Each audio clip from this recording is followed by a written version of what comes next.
Senhores, então, vamos para frente, galera. Vamos terminar essa parte de rotações aí rápido, porque nós temos ainda, pelo menos, que falar de vibrações antes da primeira avaliação, tá? O que a gente fez, galera?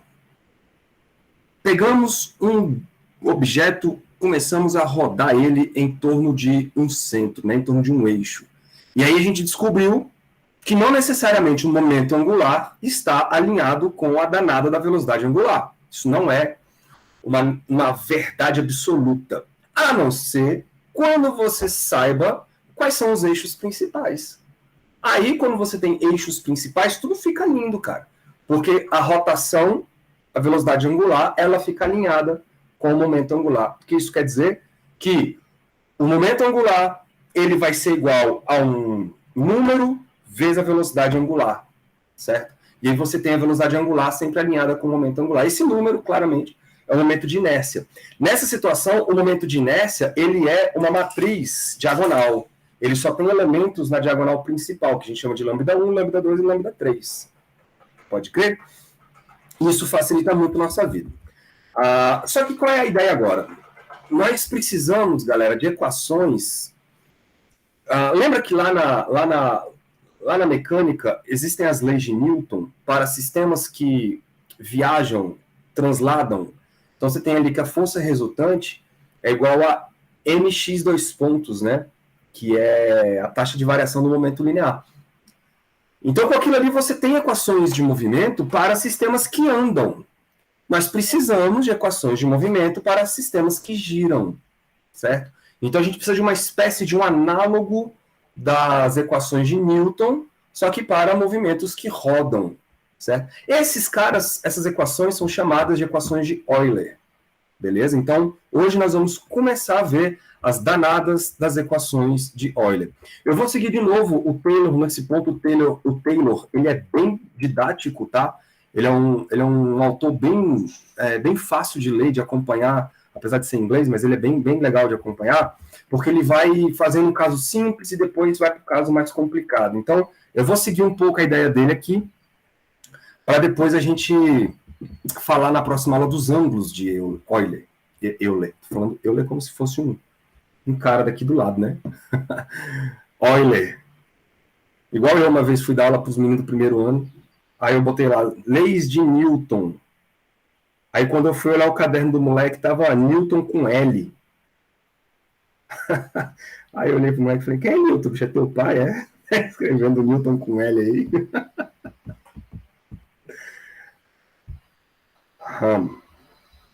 Onde é que esse moleque enfiou um L? No lugar do W. Caralho. Newton com L. Vai, vocês não têm noção das presepadas que esses meninos fazem, não, velho. Um dia tem que parar só pra gente contar os causos.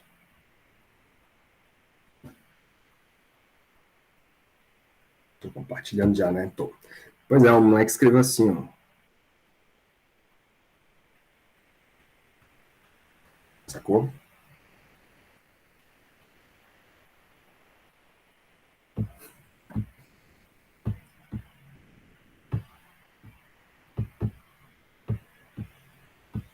Bom, então vamos. Então, seguindo a ordem, galera, vamos começar de um sistema bem simples, tá? Uma dinâmica simples aí. É o cara mais de boa, por enquanto, vai ser o peão, né? Que era uma coisa, inclusive, que o Thales tinha perguntado. Depois a gente vai fazer isso aqui um pouco mais sofisticado, tá? Mas primeiro, vamos calcular o movimento de um peão, vamos descobrir o movimento de um peão.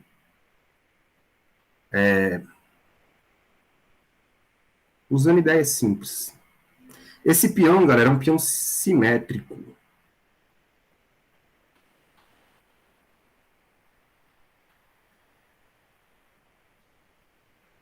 Simétrico, não, simétrico.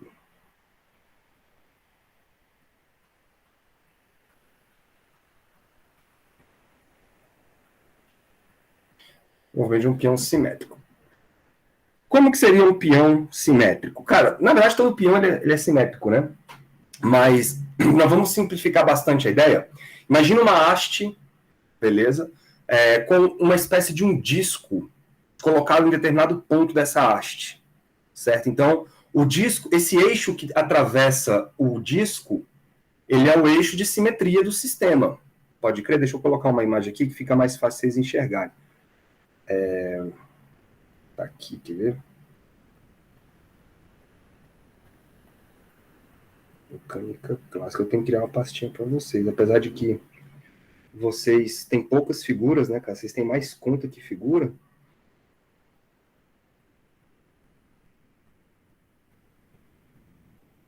Cadê? Aqui. Tá a mesma figurazinha lá do Taylor, tá? Então, o nosso peão, ele vai ser um cara assim, ó. Um eixo, beleza? Principal aí, que é o eixo apontado na direção E3. Esse eixo, ele automaticamente é um eixo de simetria, por conta do próprio, né, da própria simetria do problema. E aí, o que acontece? Para esse eixo, se a gente faz o sistema rodar em torno desse eixo, o nosso tensor de inércia, ele já é um tensor diagonal. Por quê? Porque esse eixo é um eixo principal do meu problema, e eu vou colocar o meu peão para girar em torno desse eixo principal aí. O centro de massa está aqui, ó. Legal? No centro de massa, nós temos a aplicação da força-peso, mg. O R é o vetor que me indica a posição do centro de massa. Fechou? Esse R faz um ângulo com o eixo Z aqui. E o eixo E3 é o eixo de coordenadas do sistema. Então, percebam, nós temos dois sistemas de coordenadas aí. Um sistema de coordenadas que vai ser o XYZ.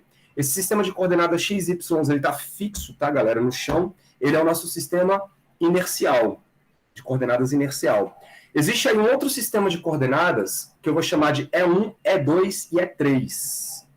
Beleza? Está no desenho apenas o E3, o eixo E3. Esses eixos novos, E1, E2 e E3, eles são fixos no corpo. Tá bom? Então, eles estão presos ao corpo.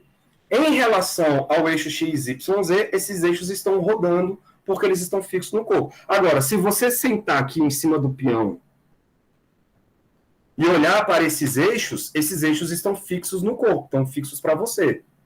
Tudo bem? Então, nós percebemos, nós temos dois referenciais. Um referencial é o referencial XYZ, inercial, e o outro referencial é o referencial E1, E2, E3.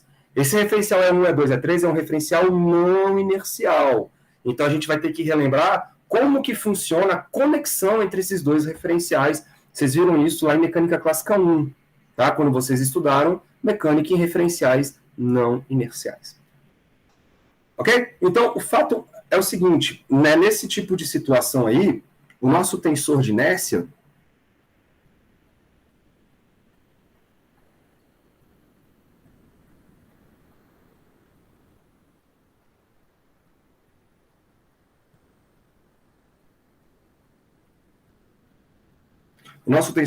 ele vai ser diagonal, eu vou escrever então assim, ó, tensor de inércia I, ele vai ser uma coisa do tipo,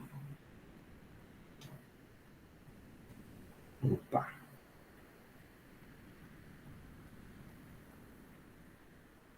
lambda 1, 0, 0, 0, lambda 2, 0, 0, 0, lambda 3. Beleza? Por quê? Porque o nosso eixo E3 é um eixo principal.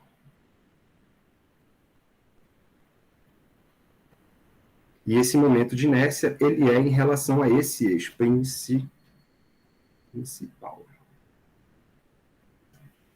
Belezinha? Bom, com isso a gente consegue calcular algumas coisas. Por exemplo, quem é o momento angular desse sistema?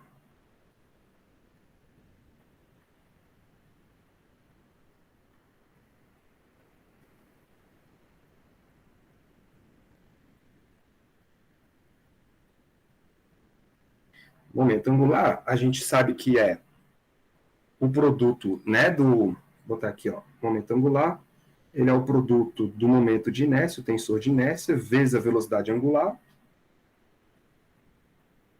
certo? E essa velocidade angular, ela vai ser um ômega na direção E3, tá? Como está lá no desenho. Certo? Então, isso quer dizer que se você colocar, né, em forma de produto, a gente vai ficar isso aqui, ó.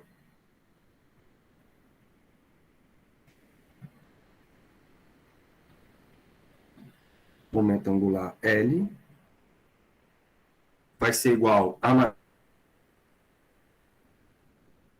tensor de inércia, lambda 1, lambda 2, lambda 3,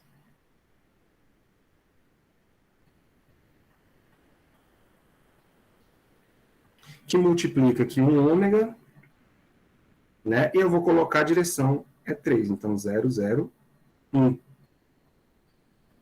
Pode crer? Ou seja, esse produto aí vai ter que dar o quê?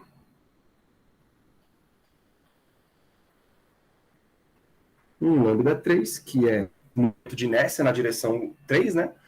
Vezes ômega é 3. Pronto? Esse é o momento angular do meu sistema. Lindo demais. Agora, vamos olhar para o torque produzido pela força-peso?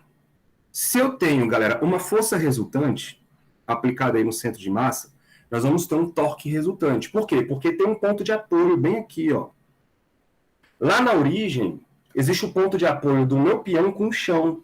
Então, esse ponto de apoio é o ponto fixo. É lá que nós vamos colocar o sistema de coordenadas. Eu vou colocar o eixo x, y, z com origem ali, e o eixo E1, E2, E3, os eixos E1, E2, E3, que são fixos no corpo, lá também. Tudo bem? E aí, quem seria o torque? O torque produzido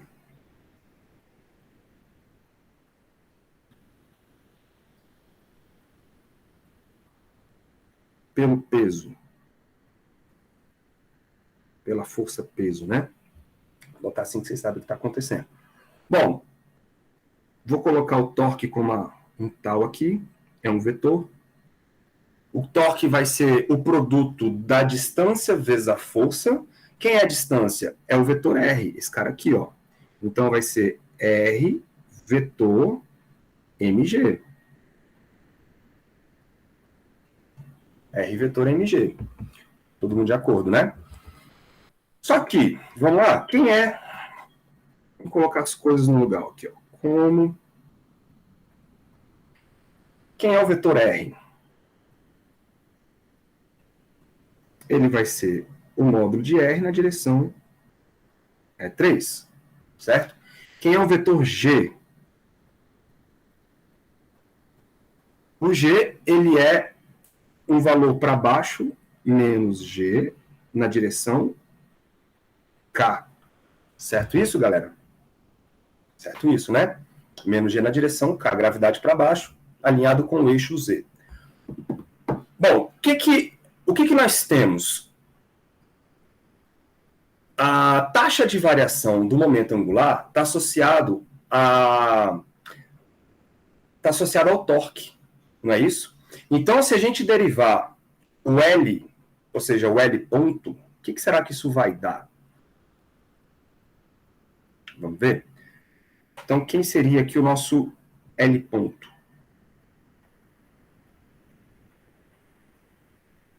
Seria a derivada em relação ao tempo daquela quantidade ali, ó, lambda 3, ômega é 3. Certo, galera? Essas taxas de variação são todas medidas em relação ao referencial inercial, tá?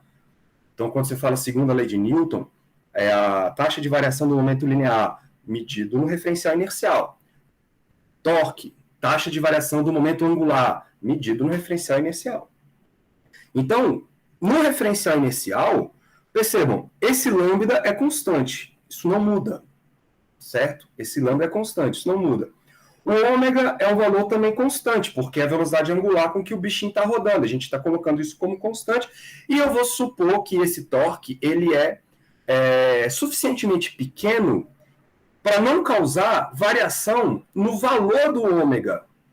tá bom? Esse torque ele é suficientemente pequeno para não fazer o ômega mudar de valor, tá bom? Ele vai ser apenas perpendicular ali. Então, o que vai rolar? Eu só vou ter taxa de variação do E3. Porque para quem está fixo no chão, olhando para o sistema, galera, o E3 vai produzir uma rotação, tá bom? Então, eu vou poder escrever assim, ó.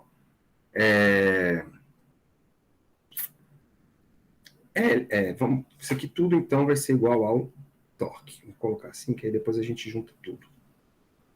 Então, eu fiquei com lambda 3, ômega E3, ponto, tá bom? Porque eu tenho a taxa de variação do vetor E3. Tudo isto é igual ao torque. E quem é o torque lá? Ó? Vai ser o vetor R, que é o R na direção E3, vetor gravidade. Então, tem uma massa aqui, né? M, vou botar o menos aqui, menos M, G na direção Z, que é a direção K.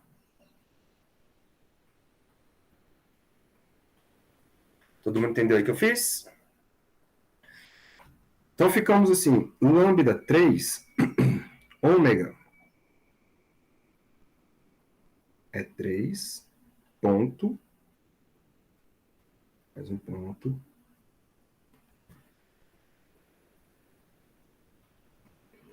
é 3 ponto igual. Olha só, galera, menos, vou botar as constantes, M, G, R, e aí eu vou ter o produto vetorial entre o E3 e o K. Tá? O que eu vou fazer? Eu sei que quando eu inverto o produto vetorial, a ordem do produto vetorial, aparece um sinalzinho de menos. Tá? Então eu vou inverter a ordem desse produto vetorial entre o K e o E3, entre o E3 e o K, vou inverter, vou botar o K na frente, e vou tirar esse sinal de menos aí da jogada.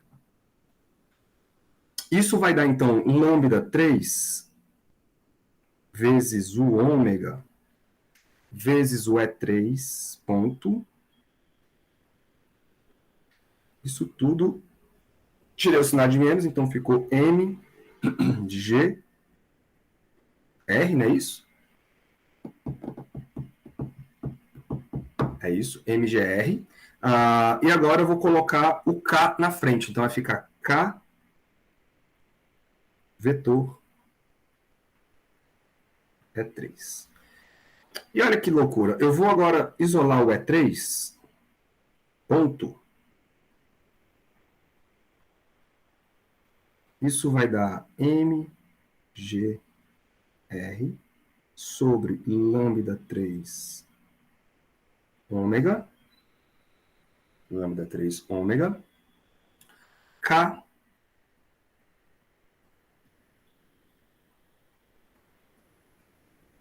vetor E3.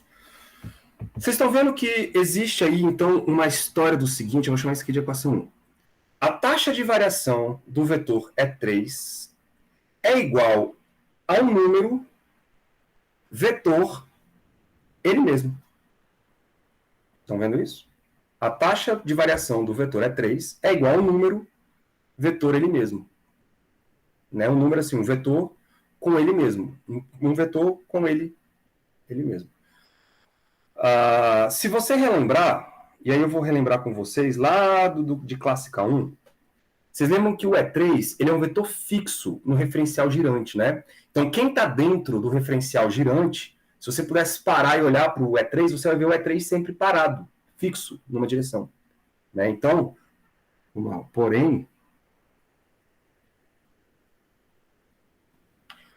E3 é um vetor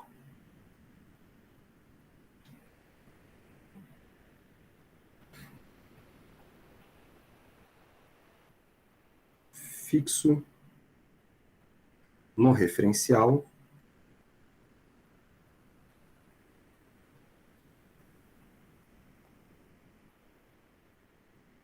girante.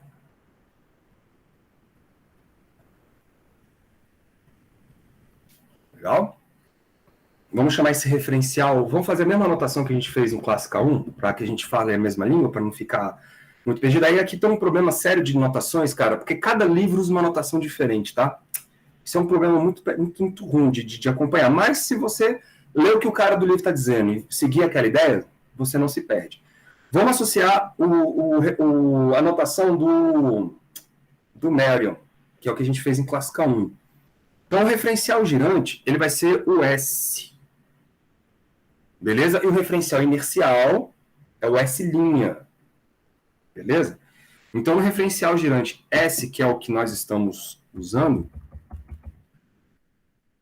a gente tinha isso aqui, ó. Então, vamos ver se vocês lembram, galera. Isso aqui é lá de Clássica 1.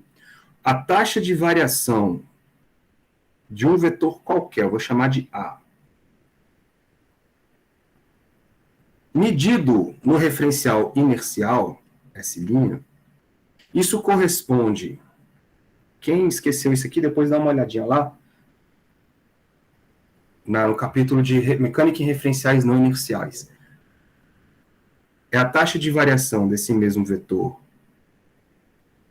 medido no referencial não inercial, que é o girante, mais uma compensação dada por ômega vetor, o próprio vetor. Então, no nosso caso, cara, eu estou pegando um vetor que é fixo no referencial girante. Se ele é fixo no referencial girante, ele não varia. Então, não tem variação, não tem taxa de variação dele lá no referencial girante. Então, esse cara aqui é zero. Tá? Olha só, quem seria o D é 3 dt medido no referencial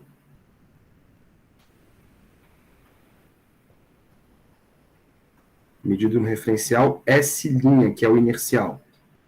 Ele seria o DE3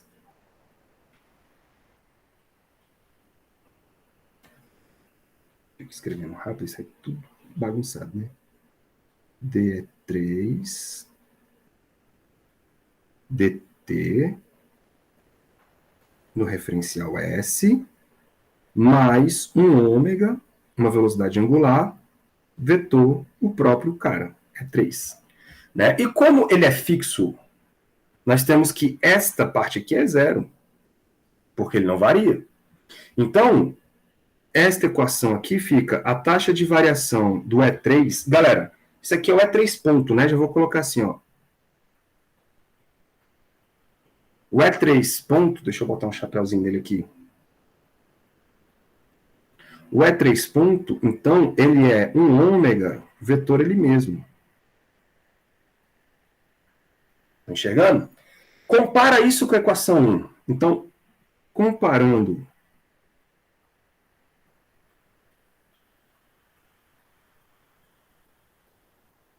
com a equação 1,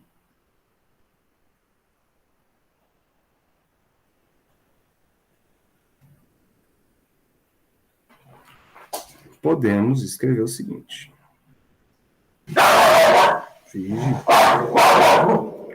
Podemos escrever... Ei, rapaz!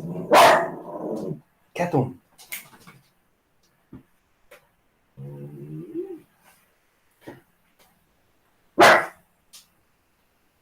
Ave Maria, parece um pitbull, né? Mas é besta, que eu não querer mais. Prometo pra vocês. É igual o rato que eu tenho aqui em casa.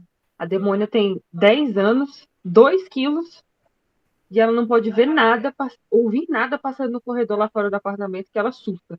É um inferno. Mas se entrar, não faz nada, né? Exatamente. O máximo, e nem tem como, porque o máximo que ela pode fazer é morder o calcanhar de alguém. Ou matar alguém engasgado, né? Exatamente.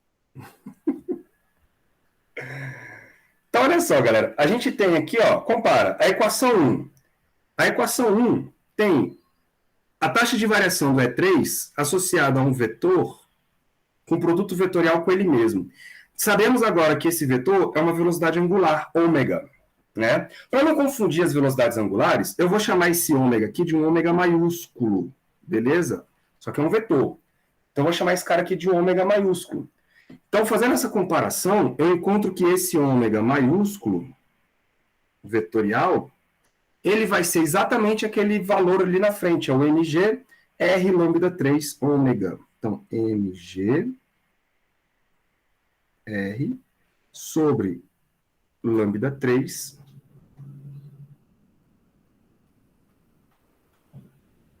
ômega.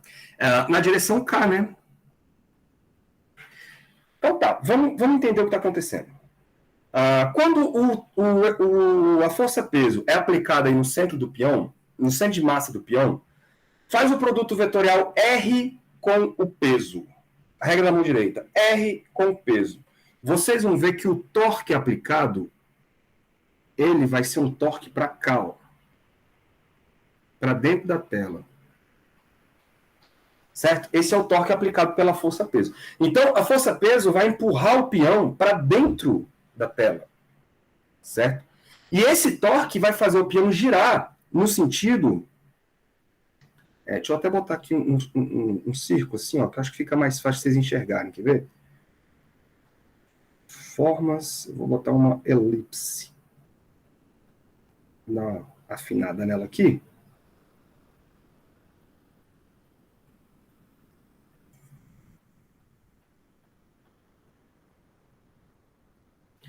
Então, olha só, esse R... Deixa eu juntar aqui. Esquisito. Bom, então o que está acontecendo? Esse R aí, galera, ele vai fazer o nosso peão ficar rodando. Esse R nesse peso, né? Ele vai fazer o nosso peão ficar rodando em torno desse eixo Z, com uma velocidade angular que nós chamamos de ômega maiúsculo. Então, esse ômega maiúsculo, ele é exatamente esse vetor que está aqui, ó, na direção Z. Tá? Por isso que surgiu a componente Z, a componente K aqui para esse cara. Ó. Vocês estão enxergando? E aí essa frequência é a frequência com que ele fica girando. O nome disso se chama precessão. Tá? Então, deixa eu escrever aqui para vocês. Deixa eu botar outra cor, botar o verdinho. Então, esta frequência aí está associada à velocidade angular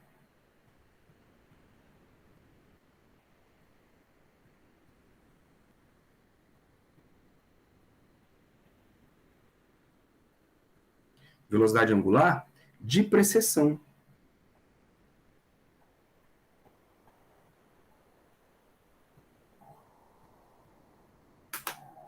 Certo? É quando você vê o peão, ele dando uma volta, enquanto ele gira em torno dele mesmo, ele fica dando uma volta em torno desse eixo central aí. Por conta de quem? Por conta dessa inclinação. Bonito, não é bonito, galera? E percebam, esse ômega, ele é muito pequeno comparado ao ômega de rotação dele, tá? A gente está fazendo essa aproximação para que a velocidade de rotação dele não se altere. Não se altere. Então, olha, com pouca matemática, a gente conseguiu chegar a uma frequência de precessão do nosso peão em torno do eixo. É claro que quando esse ômega começar a diminuir, né, aí esse ômega minúsculo aqui, né, no caso real, por exemplo, o que é o caso real? O atrito vai dando efeitos, né, de tirar energia, a velocidade angular vai diminuindo, então ele vai caindo. O que vai acontecendo? Aquele outro ômega lá, ele vai começar a crescer, ele começa a rodar em torno do próprio eixo mais rápido, até chegar a um ponto em que a força-peso puxa o bicho e ele fica preso no chão, né, sem rodar. Mas quando você considera esse ômega grandão suficientemente pequeno comparado ao ômega grande, você vê perfeitamente o movimento de precessão do peão em torno do eixo Z. Beleza? Isso foi só um exemplo para como que você aplica as equações em referenciais girantes. Por quê? Porque agora, galera, a gente vai generalizar esse resultado, né? A gente precisa de equações completas. E essa generalização, elas vão aparecer no que nós vamos chamar de equações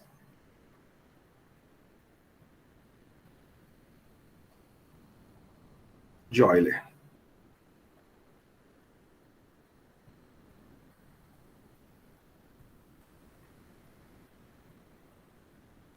Equações de Euler. Bom, então vamos já estabelecer os nossos referenciais, tá? Eu vou chamar, galera, de referencial fixo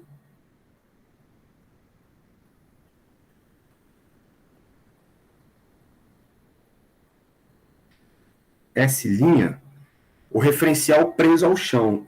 Esse referencial vai ter a notação IJK, que é o eixo X, Y, Z, tá?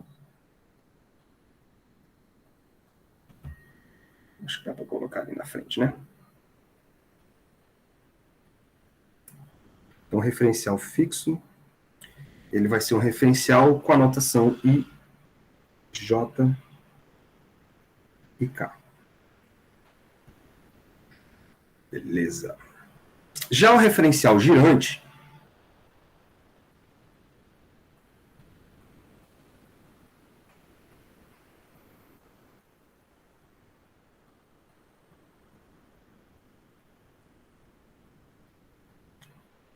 é o referencial S, certo? Esse referencial é o referencial preso ao corpo, beleza? E eu vou chamar isso de E1, E2 e E3. E claro, esses eixos E1, E2 e E3, obviamente, eles são os eixos principais, beleza? Do nosso corpo, para a gente ter uma matriz diagonal do tensor de inércia aí, para facilitar bastante a nossa vida. Então, deixa eu colocar aqui uma imagem para firmar essa ideia para vocês. Eu acho que não vai estar aqui, não. Está aqui, ó.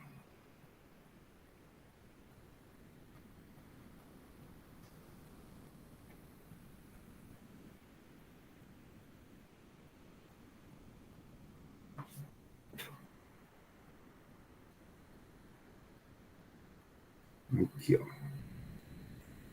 Tá, esse desenho aqui também é lá do Taylor. Então, está aí os dois referenciais. Um referencial fixo, que é o nosso referencial S', esse cara aqui, e um referencial girante, que é o S. Certo? Então, enquanto esse objeto está viajando aí no espaço e rodando em torno desse centro O, os eixos E1, E2 e E3 vão girando junto. Beleza?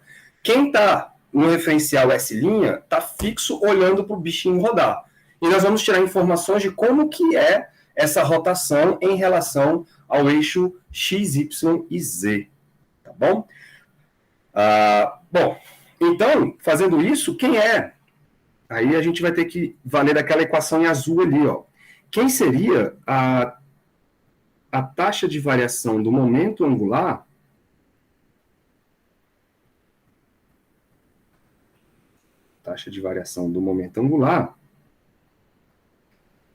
em relação, claro, ao S', né?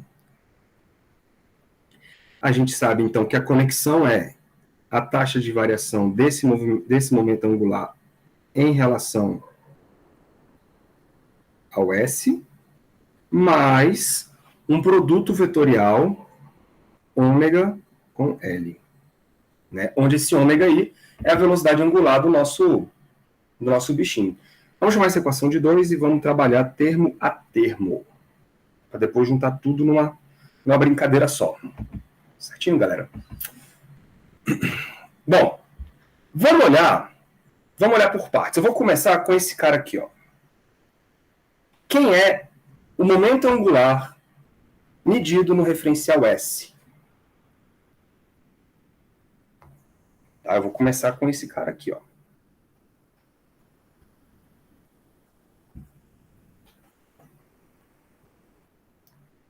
Momento angular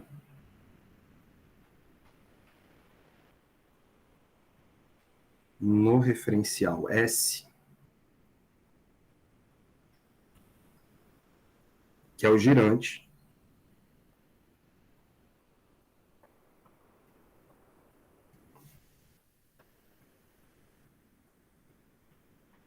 nada mais é do que o tensor de inércia e ômega. O tensor de Ness ele é medido, né, ele é calculado em relação aos eixos principais, certo? Então a gente pode escrever que esse momento angular é a matriz do tensor de Ness, sabemos ser diagonal, 0, 0, 0, lambda 2, 0, 0, lambda 3, vezes o ômega. O ômega agora ele não vai ter uma direção só, né? Agora nós podemos ter aí todas as dimensões em relação aos eixos principais. Então, eu vou ter ômega 1, ômega 2 e ômega 3. Pode crer, galera. Então, agora vamos fazer esse produto aí. Vai ficar L é igual ao quê? Lambda 1, ômega 1, na direção é 1, mais lambda 2, ômega 2, na direção é 2, mais lambda 3, ômega 3, na direção é 3. Né? Então, no peão a gente só tinha isto. Agora a gente tem as outras componentes do momento angular, porque eu estou fazendo um esquema geral, né? Esquema geral. Tá. Quem seria, então, a derivada desse negócio? Então, quem é a derivada dl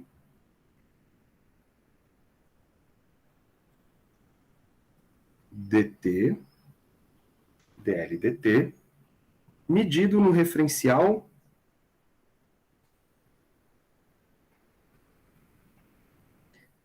S. Olha só, galera, no referencial S é o referencial de quem está preso ao corpo. Quem está preso ao corpo, o lambda é um número, ele é escalar, ele não muda. O ômega, ele é a velocidade angular. Então, se eu tenho torque, pode ser que eu tenha mudanças na velocidade angular. Tá bom? Mas quem está no referencial fixo, os eixos E1, E2 e E3 são fixos também. Então, eu não tenho taxa de variação dos vetores da base E1, E2 e E3 para quem está no referencial S. Então, quando eu aplicar a derivada aqui, a derivada só vai bater nos ômegas. Lambda 1, ômega 1 ponto, é 1, pode crer, mais lambda 2, ômega 2 ponto, é 2, lambda 3, ômega 3 ponto, na direção é 3. Certo? Então, eu acabei de descobrir quem é este cara aqui, ó, que eu estava querendo.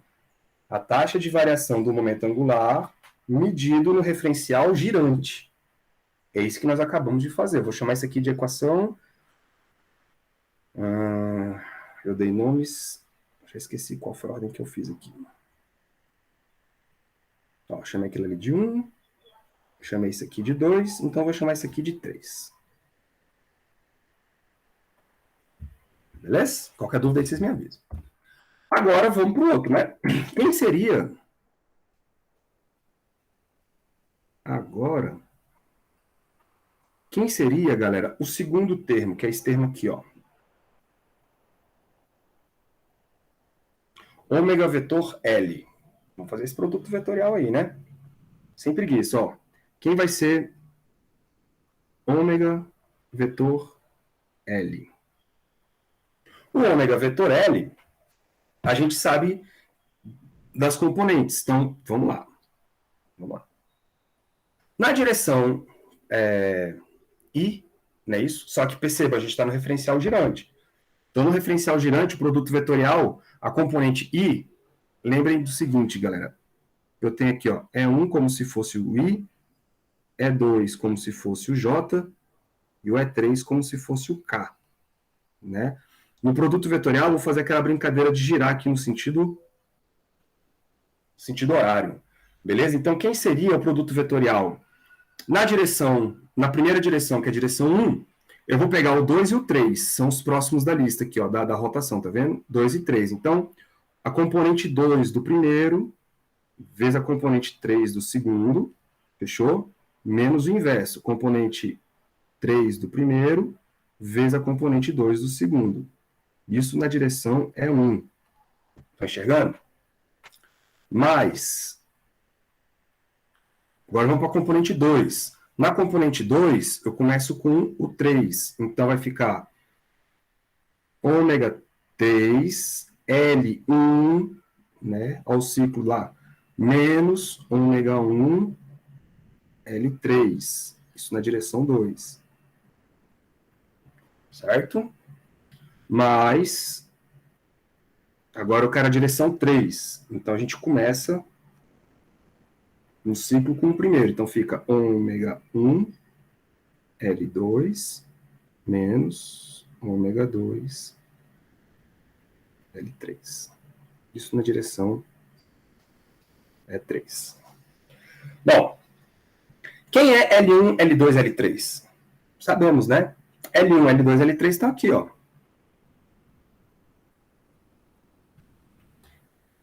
Isso aqui é o L1. Isso aqui é o L2. Isso aqui é o L3. Não, sei lá, de cara, vamos lá. Você tá muito enjoado hoje, vem pra cá. Fica aí do meu lado. Beleza? Então, vamos substituir?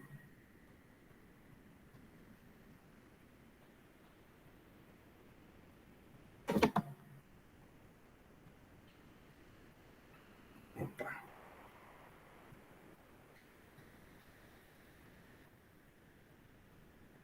Cara, dar aula em casa é uma maravilha, bicho. É cachorro latindo, é bebê gritando, é parafusadeira na sua orelha. Misericórdia. Eu acho incrível que essas reformas nunca acabam. Não é nunca. Quando acaba num, começa no outro. Credo.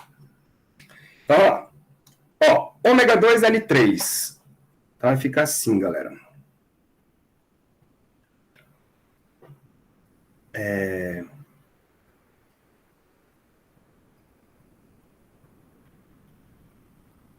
Só que só um cuidadinho aqui, tá? Esses caras aqui são as taxas de variações. Antes que a gente faça besteira, a gente vai pegar os valores errados. Na verdade, o L1, L2, L3 são esses caras aqui de cima.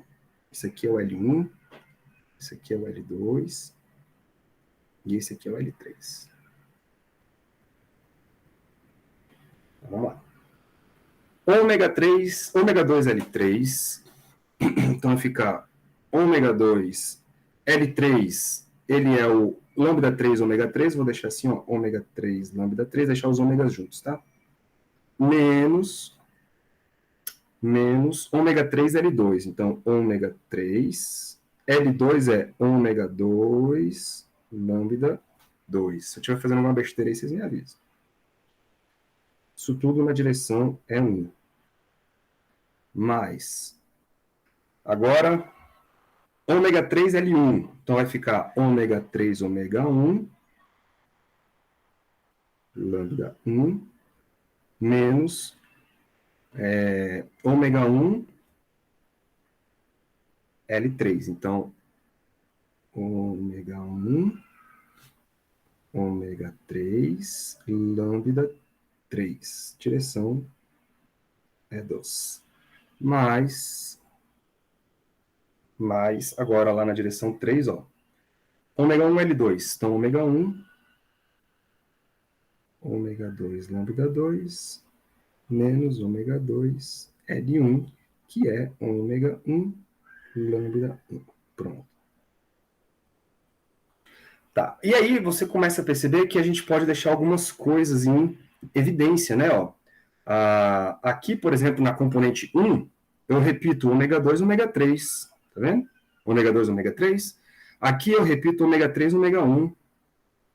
Então eu posso colocar esses caras em evidência. Para deixar um pouco mais compactozinho, né? Então vamos lá, ó. Ômega vetor L é igual. Bom, na direção 1, eu vou ficar com ômega 2, ômega 3, que multiplica lambda 3 menos lambda 2, certo? Certo. Isso na direção é 1. Mais, direção é 2. Quem está em evidência ali é o ômega 1, ômega 3. E aí ficamos com lambda 1 menos lambda 3. Isso na direção é 2. Mais ômega 1, ômega 2, que multiplica lambda 2 menos lambda 1. Galera, se eu errar algum índice aí, bicho, a gente se atrapalha todinho, hein? Então, se eu errar, vocês me avisam. Se eu errar, vocês me avisam. Pronto, então eu já tenho todo mundo. Ó, vamos voltar lá para a equação? 2. Ó, eu já tenho este pedaço aqui. Eu já tenho este pedaço aqui. Né? E eu tenho esse pedaço aqui, cara, que a gente já calculou, né? Esse aqui é o torque. Né? Esse cara aqui é o torque. Esse aqui é o torque. Então, vamos só deixar marcadinho aqui, ó. Vou chamar essa equação de equação 4. Então, só para deixar arrumadinho para vocês. Isso aqui é equação 3. Isso aqui é equação 4. Vou substituir todo mundo aí dentro. Isso aqui é o torque.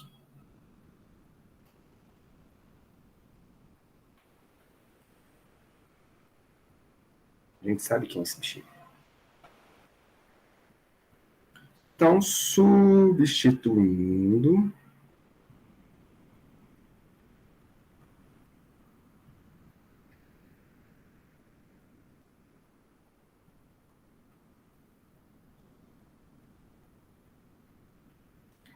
As equações.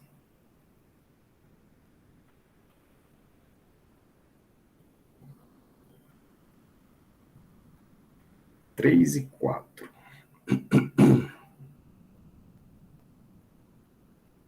Em 2,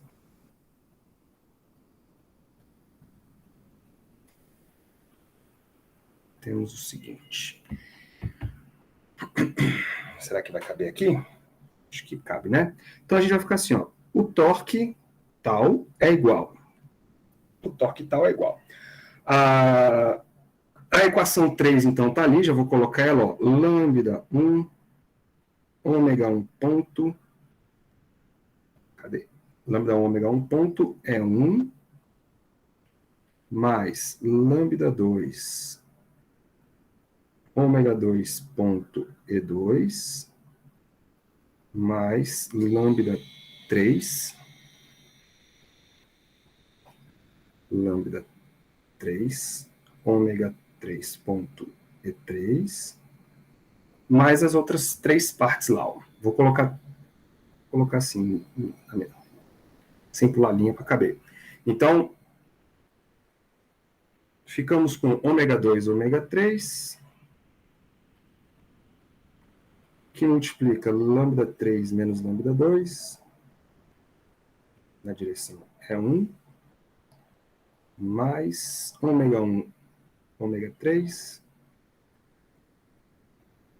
lambda 1 menos lambda 3, na direção E2, mais ômega 1, ômega 2, lambda 2 menos lambda 1. De boa, né? Bom, vamos juntar as componentes. Eu vou juntar, então, a componente E1 com as componentes, né? Cada um com as suas componentes. E vamos ver o que vai acontecer aí. Então, vamos lá. Nosso torque vai ser igual a... Juntando as componentes 1. Então, eu vou ficar com lambda 1, ômega 1 ponto, mais ômega 2, ômega 3, ômega 2, ômega 3, que multiplica Cadê? Lambda 3 menos lambda 2. Lambda 3 menos lambda 2. Tudo isso é 1. Agora eu vou pular. Mais. Aí agora a gente vai ficar com lambda 2, ômega 2, ponto.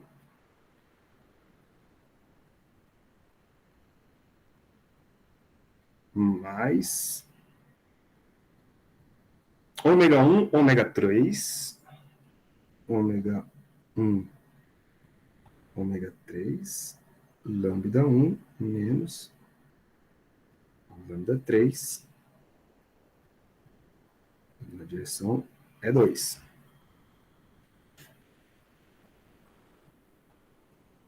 Direção é 2. Certinho, né? Mais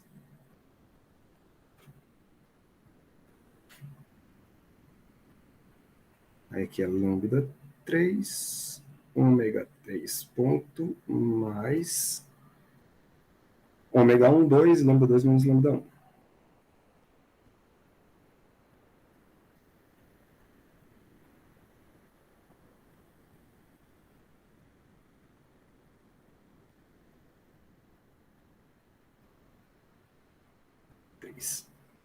Chico. Pronto. Estas equações são as que nós chamamos de equações de Euler. Euler. Se você quiser escrever isso em termos das componentes, fica assim, ó. Em termos das componentes,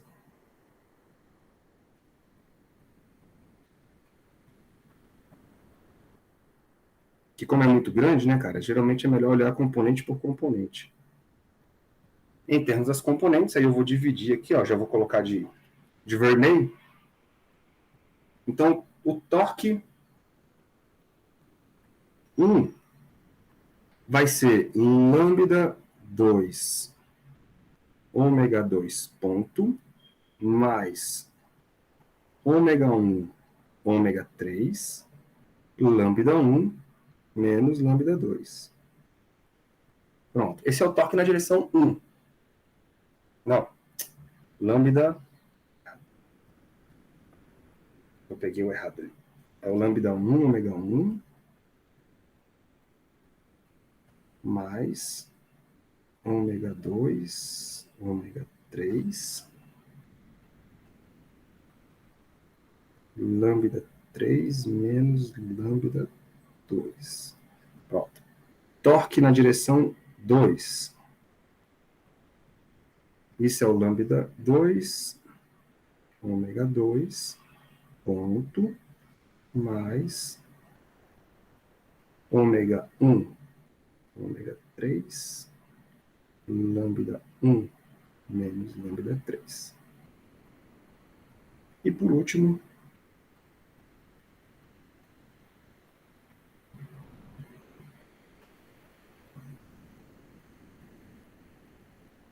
mais ômega 1, ômega 2, lambda 2, menos lambda 1. Pronto. Galera, então,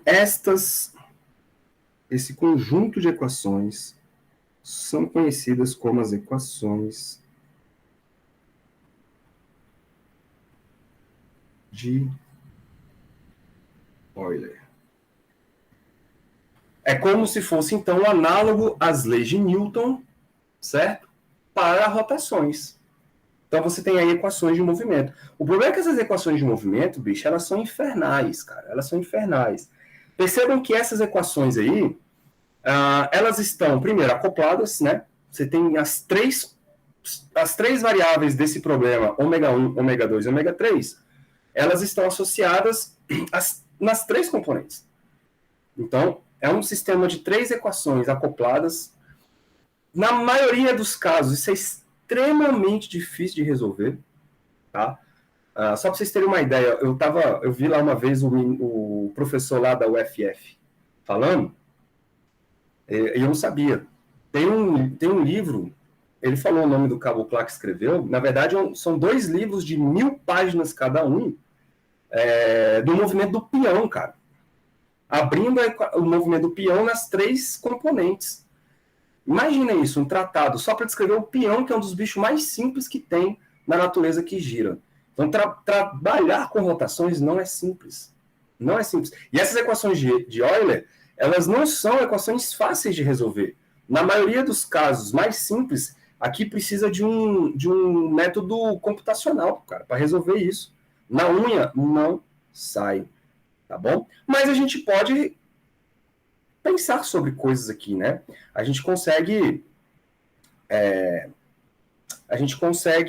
meio que aproximar algumas ideias. Por exemplo, qual é o sistema mais simples lá no movimento de translação? O movimento mais simples é quando não tem força resultante, né? Então vamos pensar aqui, se eu tiver um sistema sem torque resultante, ou seja, sem torque externo, como é que essas equações se comportam? Vamos ver? A gente pode, né, começar a brincar com essas coisas. Então, caso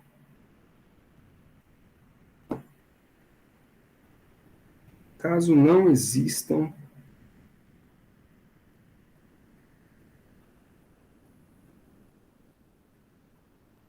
torques,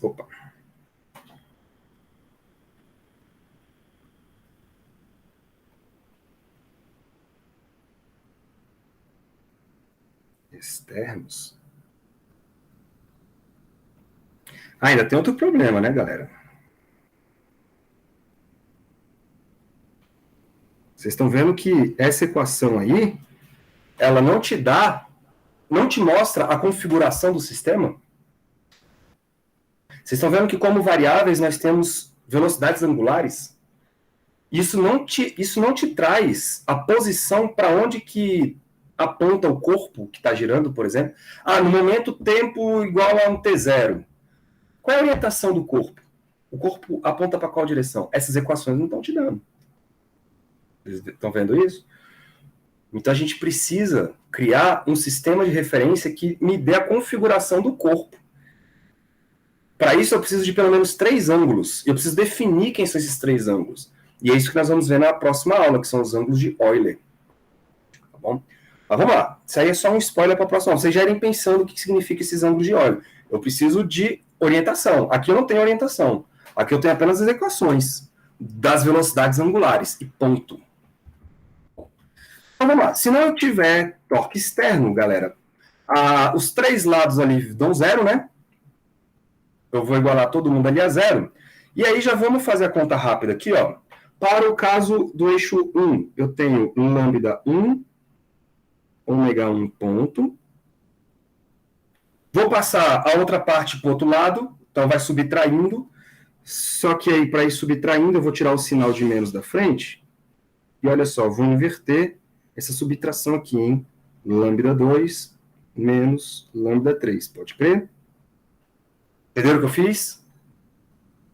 Pensa direitinho no que eu fiz. Eu igualei a 0, porque não tem torque, e passei a segunda parte da soma para o lado do segundo membro. Vai com o sinal de menos, inverto a subtração para compensar. Tá bom? Vou fazer isso um por um. No eixo 2, eu vou ficar com lambda 2, ômega 2 ponto. Vai ser igual ômega 3, ômega 1, ômega 3, que multiplica, agora eu vou inverter, lambda 3 menos lambda 1. E o terceiro,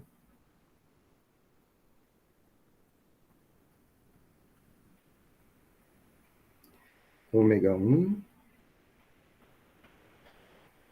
ômega 2, que multiplica lambda 1 menos lambda 2. Beleza? Essas são as equações de Euler. Tá? Só que sem torque.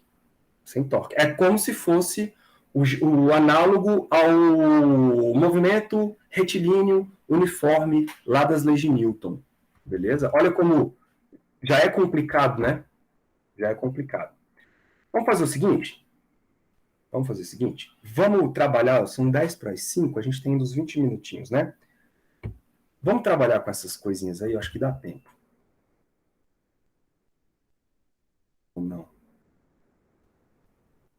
Assim. Vamos trabalhar com essas coisinhas aí e vamos fazer algumas considerações. Percebam, galera, torque nulo. Eita.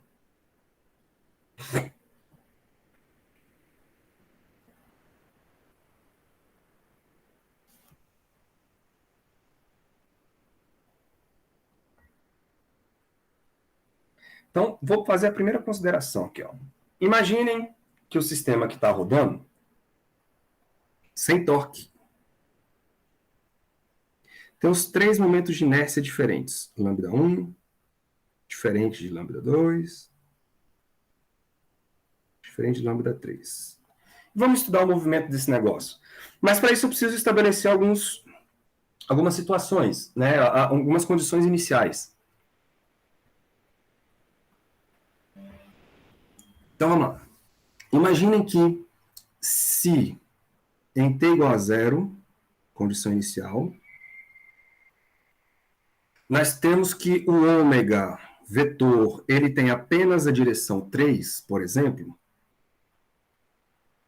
em t igual a 0, ômega 3, vou botar assim, ó, ômega na direção 3, tá bom? Tem apenas essa direção.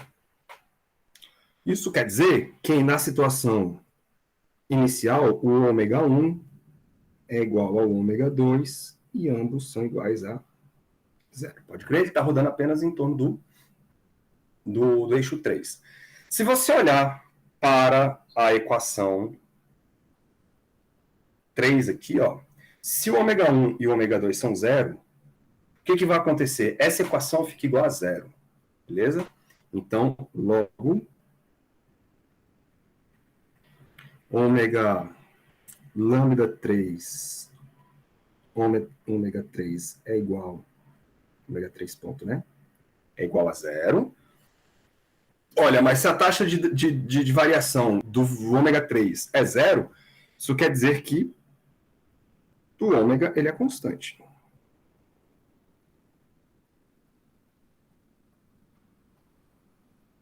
Então, olha só, um resultado coerente, né? É um resultado coerente. Se eu não tenho torque, inicialmente o bichinho roda em apenas uma direção, não tem torque, então ele vai rodar com essa velocidade angular para sempre, né? Assim, ó. Ômega 3 é 3, ponto. Né? Então ele vai rodar para sempre, se não tiver nenhum outro torque aplicado, não tiver atrito, não tiver nada, pronto, ele gira com a mesma velocidade para sempre. É o análogo do movimento retilíneo uniforme. É o análogo. Agora, vamos estudar uma coisa interessante aqui. Imagine que você vai estar lá com o seu peão girando, né? O sistema está girando, e ele está sem torque, sem nada. Aí você vai lá, demôniozinho, e dá um peteleco nesse sistema que está rodando. Ou seja, você vai criar uma perturbação. Uma pequena perturbação. Vamos estudar o que acontece com essa pequena perturbação? Então, para pequenas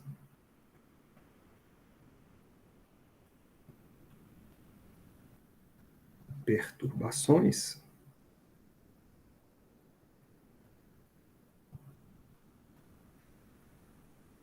O que será que acontece? Será que o sistema continua rodando e ele fica balançando em torno da posição de equilíbrio? Ou ele desanda, vai embora e acaba com essa rotação? Então, isso nós vamos dar. Para pequenas perturbações, o que a gente vai ter, galera? A gente vai ter agora uma velocidade angular que vai ter as 3 direções, né? O ômega 1 na direção é 1, mais ômega 2 na direção E2, mais ômega 3 na direção E3. Só que, eu quero que essas velocidades angulares que surgiram aí a mais, ou seja, o ômega 1 e ômega 2, são bem pequenininhas, ou seja, são muito menores do que o ômega 3.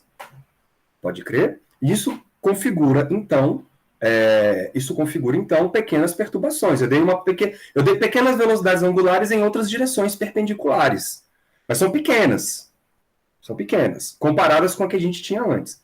Se a gente faz isso, imagina, o produto de duas quantidades muito pequenas, ômega 1 vezes ômega 2, continua sendo muito pequeno. Ou seja, isso aqui eu vou colocar como aproximadamente igual a 0. Certo? Então, olha de novo para a terceira equação lá das equações de Euler sem torque. Ou seja, olha de novo para isso aqui. Se você olhar de novo para isso aqui, o produto ômega 1 e ômega 2 é algo muito pequenininho, né? Porque os dois já são pequenos. Multiplicados entre si é um número menor ainda. Então, essa equação vai me dar, ao lado direito, aproximadamente 0 novamente, e aí eu novamente retorno à ideia de que o ômega 3 é constante, porque sua taxa de variação é 0. Ok? Beleza. Só que agora, eu não posso mais negligenciar esta equação e nem esta. Certo? Não posso mais. Então, vamos ver como é que agora varia o ômega 1 e o ômega 2 por conta essa pequena perturbação. Então, usando as equações do Sr. Euler,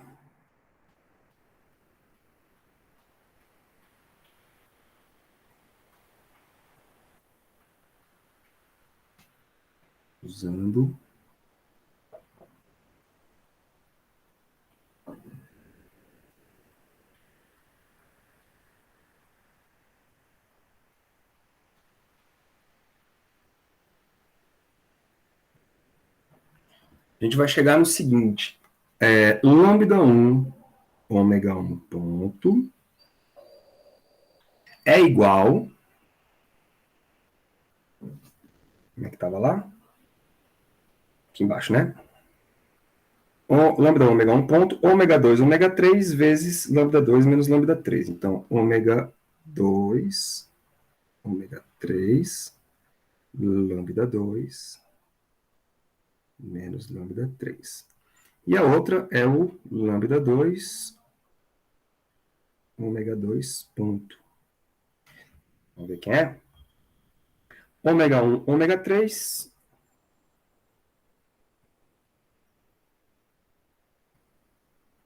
Vezes o lambda 3 menos lambda 1, não é isso? 3 menos... Oh, senhor. Lambda 3 menos lambda 1. Pronto. Então, se eu isolar o ômega 1 ponto, vocês estão vendo que eu tenho duas equações acopladas, né? Eu tenho duas equações acopladas. Uma para o ômega 1 e outra para o ômega 2. Uma para o ômega 1 e outra para o ômega 2. Como é que a gente desacopla essas equações? Alguém tem alguma ideia? Deixar vocês pensarem. Como é que eu desacoplo essas duas equações aí?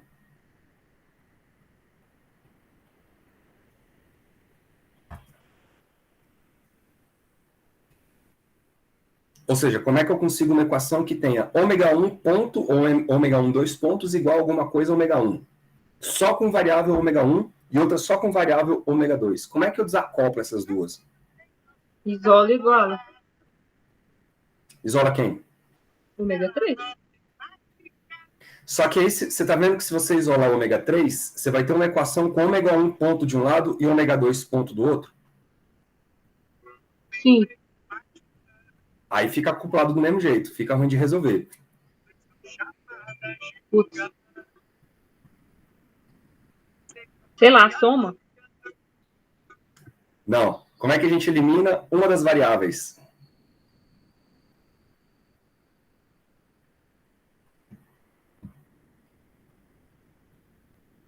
Tchan, tchan, tchan, tchan.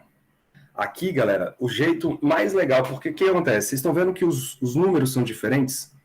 O ômega 1 ponto, ele é uma coisa vezes, vamos colocar assim, ó.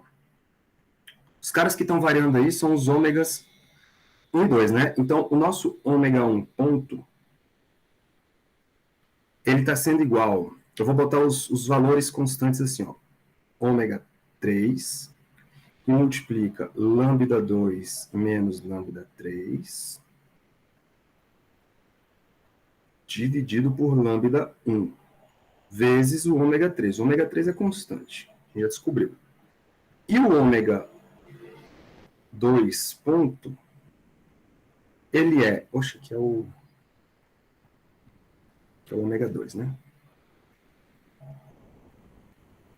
E o ômega 2 ponto, ele é o ômega 3, que multiplica lambda 3 menos lambda 1 sobre o lambda 2. É isso? É isso. Vezes ômega 1. Então, olha aí. O ômega 1 depende do ômega 2 e o ômega 2 depende do ômega 1. Aí lascou, né? E esses números que multiplicam os dois não são iguais. Então, eu não posso usar aquela técnica do número complexo que a gente fez com o pêndulo de Foucault semestre passado. A gente fez com o pêndulo de Foucault semestre passado, aquela técnica dos números complexos. Aqui não dá. Então, o que a gente pode fazer aqui? A saída é derivar uma e jogar na outra. Né? Por quê? Se eu derivar, por exemplo, a primeira equação, eu tenho ômega 1, 2 pontos. Estão vendo? O ômega 1, 2 pontos, quem é? É o ômega 3, que é constante, então, que multiplica lambda 2 menos lambda 3, vezes o ômega 2 ponto. Vou colocar aqui, ó, ômega 2 ponto tudo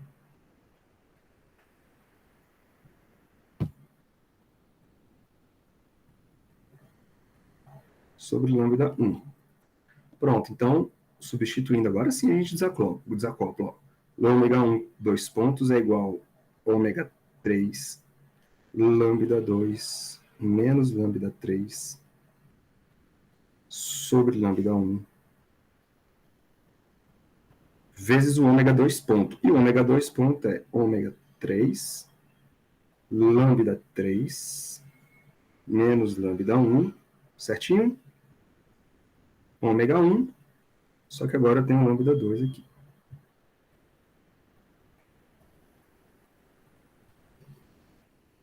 Legal. Então, ômega 2 pontos. Vai ficar aqui um ômega 3 ao quadrado. Vamos colocar esses caras aqui primeiro, ó. Os tensores de inércia.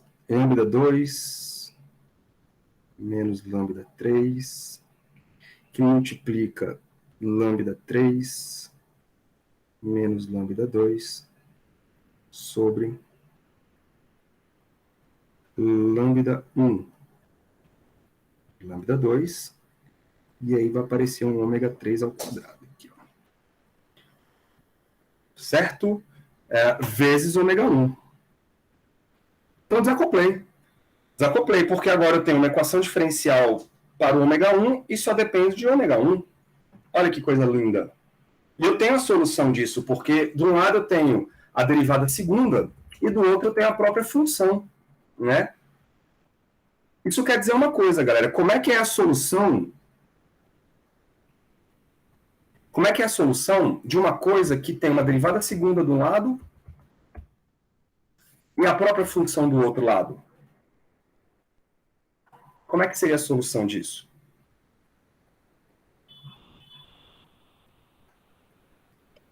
Manda um cosseno, ou então exponencial aí, que é show. Show. Então, se eu escrever assim, ó. Eu estou falando que o ômega 1, em função do tempo, vou botar aqui, ó. Variável cíclica, né? Calma aí.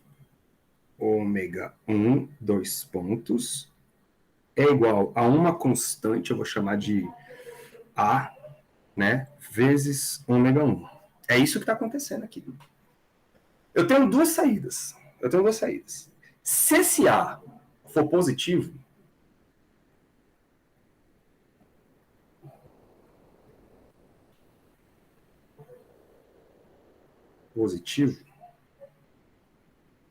a solução ômega 1 de t é uma exponencial. Algo do tipo e, né, elevado a sei lá, raiz de A. né? Porque cai duas vezes, raiz de A vezes T. Certo? Se B, ou se A é negativo,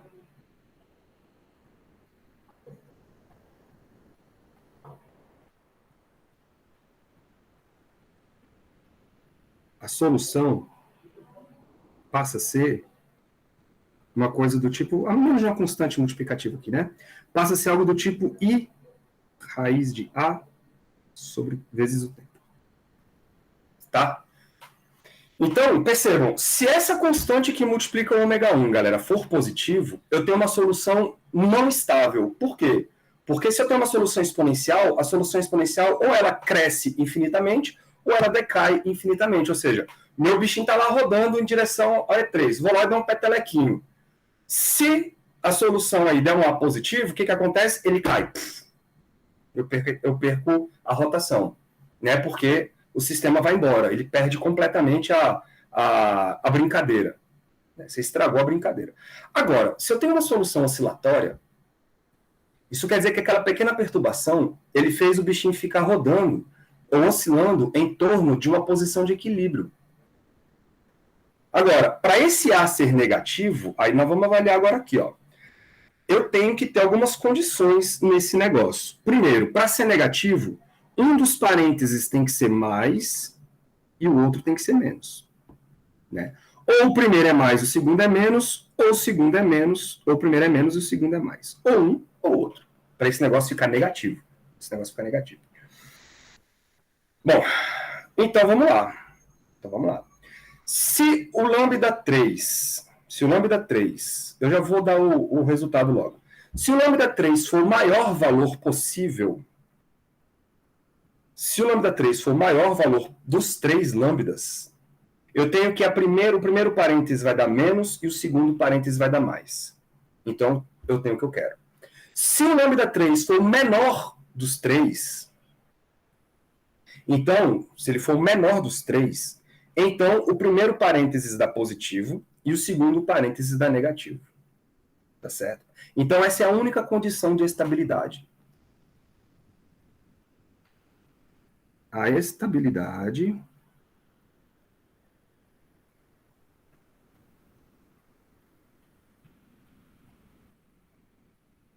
ela acontece quando? Quando o lambda 3 tiver, ou seja, deve ser o maior, deve ser, né? O maior ou o menor produto de inércia.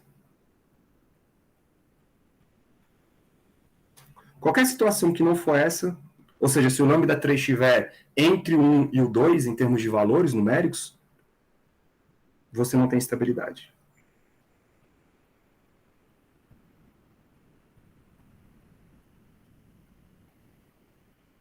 Bonito, né?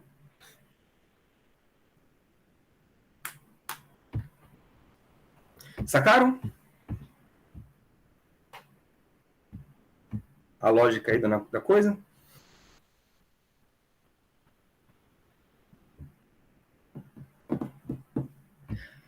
Quarta-feira, galera, eu vou fazer o seguinte. Eu vou fazer... Se vocês quiserem ir se adiantando, vocês podem. Mas quarta-feira eu vou fazer a ideia letra B, onde os dois produtos de inércias, lambda 1 e lambda 2, são iguais. Que é o caso do peão, tá? É o caso do peão simétrico. Só o lambda 3 que é diferente. E os dois primeiros são iguais. Eu vou fazer isso na próxima aula. Estou seguindo o Taylor. Beleza? E depois que eu terminar isso, a gente faz os ângulos de Euler. Depois que eu terminar, a gente faz os ângulos de Euler. Beleza? Fechou? Vocês estão vendo que esse movimento de precessão do peão é o mesmo movimento de precessão que a Terra faz, né? Enquanto que a Terra gira em torno de si mesmo e em torno do Sol, ela tem um movimento de precessão, porque ela é inclinada. Olha pro desenho lá do peão. É como se esse ângulo aqui fosse o ângulo de inclinação da Terra, que é de 23 graus, mais ou menos, né? Então a Terra vai fazendo esse movimento também, ó. E quem faz isso, galera, é o Sol e a Lua que fazem torque na Terra. E aí esse torque que eles fazem na Terra, claro que os outros planetas também, né? Mas bem pouquinho. Faz com que a gente tenha esse movimento de precessão. E ele é um movimento muito lento comparado com o nosso movimento de rotação. O movimento de precessão, se eu não me engano, de 26 mil anos. A cada 26 mil anos, a precessão completa uma volta completa em torno de si mesmo, em torno do eixo, né? Cada 26 mil anos. Ou seja, é como se a gente olha para cima, né? E marca lá, por exemplo, quem está no Polo Norte, marca a estrela polar, não é isso? Como referencial. Então, a cada 26 mil anos, a estrela polar não é o referencial mais. Você troca quando você, por exemplo, gira metade, você tem que trocar o referencial para outra estrela, e não mais a estrela polar, porque não está mais alinhado com a gente. Chique, né? Deixa eu apagar isso. Doido demais, velho. Doido demais. Imagina, velho, os caras, se eu não me engano, os caras na Idade Média, eu não lembro quem foi o primeiro, cara, a descobrir isso. Mas há muito tempo atrás os caras já perceberam esse movimento de precessão. E a gente, no século XXI, tendo que lutar contra gente que fala de terra plana, velho. É inacreditável. Mas é a vida, né? É a vida. Bom, fechou então, meu povo. Alguma dúvida?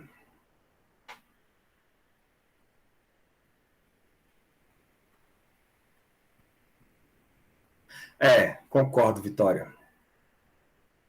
É inacreditavelmente broxante. Tem hora que a gente começa a perder a fé na humanidade. Que...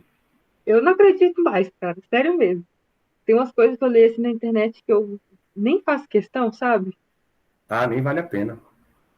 Não, gente. É de perder a fé mesmo. Pode parar e começar tudo de novo, que deu errado. Mas Não tenha dúvida. Mas ao mesmo tempo, olha que bonito, cara. O homem também conseguiu descobrir isso aqui, ó. Uma matemática bela e formosa para fazer cálculos. Então, a gente tem que dar a gente tem que dar também um voto de confiança para uma parte da sociedade. A outra parte deixa se acabar. Tô brincando, a outra parte a gente tem que educar. E é para isso que nós estamos aqui. Tem que rolar uma peneira evolutiva aí pra ver se esses malucos caem fora, velho. Tá difícil, viu? Tá difícil, cara. Concordo contigo. Mas se Darwin tiver certo, essa peneira tem que funcionar, né? Veremos. Veremos. Os nossos filhos nos dirão se isso é verdade ou não. Já vai contando essa historinha pro João aí. O João Pedro tá fudido, velho. Tá fudido. Tá, bicho, filho de professor é um bicho que sofre, velho. E esse aqui vai sofrer, moleque. Porque são dois, né? Inclusive. São dois. E dois físicos. Coitado. Dois filhos. O moleque tá lascado. Tá enrolado. Aí o moleque vai como é que fala? E vira historiador. Não tem problema não, né? Não, aí ainda não tem muito problema, não. Aí pode, né? Agora ciência, o moleque... né? Exatamente. Agora o moleque ir pra artes cênicas, eu vou surtar, velho. Não, deixa também. O que não pode é virar terraplanista aí. Exatamente. Negacionista, antivax, essas porra aí não dá certo, não. Aí perde herança, né, não? Perde a herança, perde o teto e o meu sobrenome. Tá dizendo, pronto. Caraca, deixa eu parar a gravação aqui que a gente tem